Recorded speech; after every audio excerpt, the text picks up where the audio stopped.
De volta aqui com o nosso Tarde da Gente de hoje. Olha, gente, na correria do dia a dia, o excesso de informações e a pressão por produtividade fazem com que muita gente viva com a mente um pouco mais acelerada, né? Pensamentos que não param, dificuldade para relaxar, ansiedade e até problemas para dormir têm se tornado cada vez mais comuns. Mas será que é possível desacelerar a mente sem abrir mão das responsabilidades? É sobre esse impacto, né, de excesso de pensamentos e estratégias para encontrar mais equilíbrio emocional em meio à rotina corrida, que eu converso agora com a nossa psicóloga, Monique Monteiro. Ela está aqui hoje junto com a gente, vai tirar todas as nossas dúvidas, né, Monique? Tudo bom? Seja bem-vinda, deixa eu falar com você, maravilhosa. Seja bem-vinda, fica à vontade. Monique, me diga uma coisa, o que é que caracteriza uma mente acelerada e quando isso deixa de ser algo assim normal? Marília, essa mente acelerada, ela é objeto de estudo de vários pesquisadores, não só de psicologia, psiquiatria, mas também da sociologia. Porque eles falam muito um conceito de sociedade do cansaço. O que é que isso defende? Que nós deixamos o período da escravidão para a gente se tornar escravo da nossa rotina, do nosso cotidiano. Isso dificulta muito, porque hoje nós somos multi. Entendi.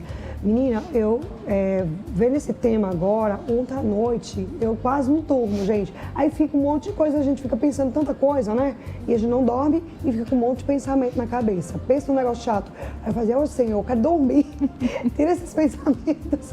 É pensamento de tudo, gente. Você fica pensando já no outro dia, o que vai fazer, na viagem que você vai fazer, que eu vou fazer agora, no que ia acontecer, tal. Meio monte de coisa, você fica com pensamento assim. Né? E às vezes não consegue dormir. Isso. Até dormindo você pensa. Tem dia que eu fico cantando, gente, na cabeça. Eu digo, meu Deus, eu vou ficar cantando. Vem uma música que fica na cabeça da gente durante o dia, acaba você ficando, né, à noite com a mente mais acelerada e como fica cantando. Isso é estranho, é muito estranho mesmo. Mas quais são os principais sinais, assim, de que estamos sofrendo um excesso de pensamentos, né? Como, por exemplo, ontem eu estava. Não é todos os dias, mas às vezes a gente fica pensando em milhões de coisas ao mesmo tempo, mulher principalmente, né? Sim. Primeiro tem que analisar essa alteração de sono, que isso é muito comum. Tem pacientes na clínica que dizem, doutora, eu durmo sonhando com aquilo que eu tenho que fazer no outro dia. Então eu já acordo cansado porque eu não consigo descansar. É verdade. E o nosso sono ele é reparador, tanto para a mente como para o corpo. Então se a pessoa está ali sonhando, ainda na programação do que vai fazer amanhã, na realidade essa mente não parou. É muito comum também fadiga excessiva, alteração de libido, do desejo, alteração da alimentação. A pessoa chegar e falar, hoje eu estou tão cansada que eu não tenho vontade de comer. Só quero dormir. Só quero dormir. É verdade. Então, esse excesso vai gerando outros problemas que traz para o casamento, para o rendimento no trabalho, para o estudo, porque se a mente está acelerada e a pessoa não descansa, ela não se concentra para fazer aquilo que ela precisa fazer. É verdade. Eu também tenho muito, né? Tô falando de mim, tá, gente? Pode ser que alguém se identifique. Por exemplo, eu vou pra academia, eu fico com o corpo muito doído, dolorido. Eu não consigo dormir direito, porque o corpo tá doído. Ou se eu estiver muito cansada, às vezes eu não consigo dormir direito do cansaço. Que estranho, né? Era pra gente conseguir já dormir rápido. Sim. Né? Às vezes a gente consegue dormir mais rápido, mas tem dia que não. Por exemplo, eu fui pra academia, então, peguei muito peso esses dias, né? Então, assim, como eu fiquei com o corpo dolorido, eu acho que ontem, por exemplo, eu não conseguia dormir direito por conta disso. Então, é muito ruim, muito. Mas, assim, como que uma rotina corrida, né? Como a nossa, a gente vive na correria, também a gente tem essa hiperconectividade também, que contribui, né, para esse cenário. Eu acho que a gente tem tudo isso. Eu falo mulher, gente, porque eu acho que mulher é mais acelerada do que o homem. Mulher pensa em milhões de coisas mais do que os homens. Homem só pensa em uma coisa, viu? Se pensar em 2, 3, eles se embananam todos. Não sei como é isso. Pelo menos o meu é assim, lá em casa. Falei, minha filha, é uma coisa de cada vez. Porque a gente não pensa como vocês. Vocês são mente mais acelerada do que a gente. Neurologicamente falando, a mulher funciona diferente. Exatamente. E essa rotina que a gente tem do dia a dia, né? Mãe, esposa, trabalha fora, trabalha em casa, faz isso, faz aquilo. Gente, é muita coisa. Uma dica que eu dou sempre para meus pacientes é construir uma rotina, no papelzinho mesmo, como a gente fazia antigamente. Da segunda-feira, quando acorda, até o domingo, quando vai dormir. E nessa rotina, botar horário para tudo. O horário do trabalho, o horário do café da manhã, de buscar o filho na escola, o horário de dormir, o horário de não fazer nada. Porque a gente controlando essa rotina, a gente cria um espaço confortável para essa pessoa não precisar se desesperar e ter que resolver tudo de última hora. Então tá ali a religiosidade, o namoro, o estudo, a casa, tudo já fica planejado. Isso é bom, viu? Só que às vezes surgem uns imprevistos, né? De última hora. Acontece uma coisa, você tem que mudar a rota. E às vezes encaixa esse imprevisto justamente nesses compromissozinhos. É verdade. Que chega e diz, não, isso aqui tá ok, então eu posso parar aqui para resolver outra coisa, porque minha rotina está toda organizada. Quais são os impactos desse excesso de pensamento na saúde mental e física de uma pessoa? Dores no corpo, tremores é muito comum, crises de ansiedade. E a gente vê que de 2023 para cá tem um aumento muito grande de AVC e está relacionado justamente a essa sobrecarga. Então, ó, vamos desacelerar. Essa dificuldade de dormir, ela também pode estar diretamente relacionada à nossa mente muito acelerada? Sim.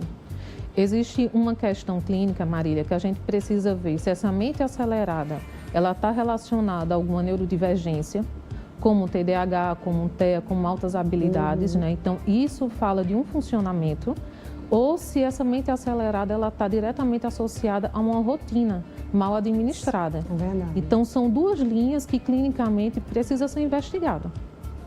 Muito bom. Doutora, me diga uma coisa, quais são os hábitos do dia a dia, né, que vão ajudar a desacelerar mais os pensamentos das pessoas, reduzir mais essa questão da preocupação, do estresse, né, melhorar um pouquinho a qualidade do sono, essa sobrecarga mental que a gente tem no dia a dia.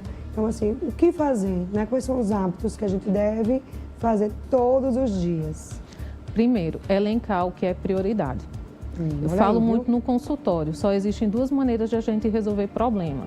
Ou a gente vai e encontra uma solução, ou a gente descarta aquele problema da nossa vida quando a gente sabe que não tem solução. Então, quando a gente faz essa faxinazinha dos problemas, a gente sabe exatamente o que a gente tem que se preocupar. Certo. Manter uma rotina com todas as atividades, com tudo que precisa ser feito, para a gente tentar colocar mais isso, né, dentro do controle. Evitar excesso de tela, evitar esses comparativos com a vida das outras pessoas. Que isso também é algo que a gente vê que ajuda muito com esse excesso de pensamentos. De fulano é assim e eu preciso ter isso. Não, você tem que ser a sua melhor versão dentro daquilo que você pode ser. Perfeito, adorei. Vou falar sobre as redes sociais. A gente vê que muita gente fica nas redes sociais até antes mesmo de dormir. Essas notificações, pelo menos eu tirei todas as notificações que ficam chegando para mim. Então, quer falar comigo, não manda o WhatsApp se for urgente. Se for urgente, liga. Porque se mandar, eu às vezes não vejo. Tem vezes que eu vejo, tem vezes que não. Mas essas notificações que chegam o tempo todo, plim, plim, plim, plim, isso é um saco. Então, assim, tem muita gente que ainda deixa no celular. E isso pode também aumentar essa sensação de esgotamento. Sim, celular, telas de modo geral, é um estímulo luminoso, né? E a gente não pode esquecer que é nosso cérebro que comanda tudo. Então, as pessoas estão cansadas, com sono, deita na cama, pega o celular e fica nas redes sociais. Exatamente, é isso Quando mesmo. vê, passou 1, 2 horas e acabou perdendo o sono. Meu Deus, é mesmo. Em que momento, assim, a pessoa ela deve procurar uma ajuda psicológica? Pessoas que estão aí nos assistindo agora, que se identificou, eita, eu acho que eu estou muito assim, estou muito assado, estou precisando de uma ajuda. Primeiro ponto, quando a pessoa está com aquela sensação de que o cansaço não passa nunca. Certo. Porque o cansaço é normal, porque a gente tem uma rotina de casa, de trabalho. Mas se esse cansaço ele não passa, isso é sinal de adoecimento. Alteração de humor, vontade de chorar do nada, alteração de libido. Então, são sintomazinhos que estão associados a esse excesso. Muito bom. Doutora, para a gente finalizar aqui, qual que é a importância, né, de aprender a fazer pausas, respeitar os próprios limites, ter mais cautela, né, para desacelerar um pouquinho. E eu acho que é importante a gente aprender. Sim. Né? Eu acho que, primeiramente, eu acho que tudo é um aprendizado, né, na vida. Qual é essa importância? Isso. Marília, tudo parte do autoconhecimento. Né? Quando a gente se conhece, a gente sabe estabelecer os nossos limites. A gente não se força a ir além daquilo. né? Na sociedade de hoje, na urgência, né? Porque a gente vive num tempo de urgência. A gente vai e se testa. Quando a gente dá conta, a gente testa mais outro limite, mais outro limite. E a gente acaba nos desrespeitando nesse processo de eu tenho que fazer. É verdade. Então, é necessário respeitar o tempo da nossa mente e do nosso corpo para se recuperar. Maravilha. Monique, muito obrigada por você vir participar do nosso programa. E você que está aí nos assistindo, muito obrigada pela sua audiência. Fica com Deus, né? E até o próximo programa, se Deus quiser. Tchau.